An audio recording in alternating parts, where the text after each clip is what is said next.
Bharat quad का member है। Japan के को अमेरिका ने F-35 फाइटर्स दिए हैं, ऑस्ट्रेलिया को दिए हैं, नेटो कंट्रीज को दिए हैं, लेकिन भारत को नहीं दे रहे। तो ये एक बहुत वेलकम न्यूज़ है कि वो हमको स्टेल्थ फाइटर ऑफर कर रहे हैं, top of the line stealth fighter. सबसे बड़ी बात यह है कि ट्रंप साहब को पता है, प्रेसिडेंट ट्रंप को, कि प्राइम मिनिस्टर मोदी की क्या रिक्वायरमेंट है और उनका स्टेटस वर्ल्ड में क्या है। ये बात है तो लोगों को, दुनिया को पता है कि मोदी एक बार जो कह दे वो करेगा। सो ट्रंप साहब ने बिल्कुल क्लियर कर दिया है कि और ये नेगोशिएटर है, वो करेंगे। देखिए, भारत क्वाड का मेंबर है। जापान के को अमेरिका ने F-35 फाइटर्स दिए हैं, ऑस्ट्रेलिया को दिए हैं, नेटो कंट्रीज को दिए हैं, लेकिन भारत को नहीं दे रहे। भारत को जो पहला ऑफर था बाइडेन साहब के टाइम में, वो था कि F-16 फाइटर देंगे। उसका जो नया अवतार है F-21, F-16 पाकिस्तान को 30 साल पहले दे दिया था, तो वो तो कोई मतलब बड़ी चीज नहीं थी। अब चीन के पास 300 5th जनरेशन स्टेल्थ फाइटर हैं, ऑलरेडी हैं, और 10 साल के अंदर कोई 1000 5th जनरेशन स्टेल्थ फाइटर हो जाएंगे। पाकिस्तान को चीन F-35 स्टेल्थ फाइटर बेच रहा है, और पाकिस्तान के पायलट्स ऑलरेडी जो हैं चीन में हैं, ट्रेनिंग ले रहे। मतलब अगले साल जो है वो J-35 चीन का 5th generation stealth fighter Pakistan के पास आ सकता है।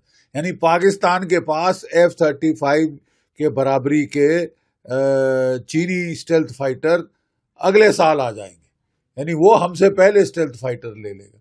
तो ये तो एक अनएक्सेप्टेबल कंडीशन है। आपको चीन को भी संभालना है, चीन से खतरा है, पाकिस्तान से खतरा है। तो ये एक बहुत वेलकम न्यूज़ है कि वो हमको स्टेल्थ फाइटर ऑफर कर रहे हैं, top of the line stealth fighter. रूस ने भी हमको Su-57 का ऑफर किया है, और रूस ने ये भी कहा है कि वो तो हमको अपने देश में प्रोडक्शन भी करने देंगे। तो ये हालांकि एक बहुत वेलकम साइन है।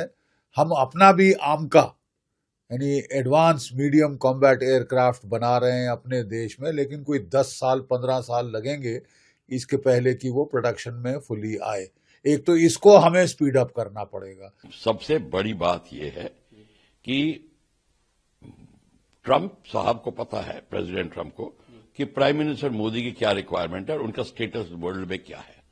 वो जानते हैं कि वो सारा दुनिया उनको मानती है, तो इस बात को वो इग्नोर नहीं कर सकते।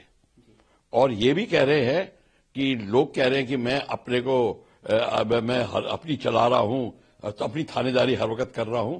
वो धारणा निकालने के लिए वो सीधी बात कर रहे हैं कि भाई मेरे से तो अच्छे नेगोशिएटर मोदी साहब है, तो मैं अगर भारत से मिल रहा हूं तो मैं मान के चलूंगा कि भारत मेरे से पूरी की पूरी वो चीज निकालेगा जो भारत के लिए जरूरी है। तो ये दुनिया को दिखाने के लिए कि मैं कुछ थोप नहीं रहा भारत में।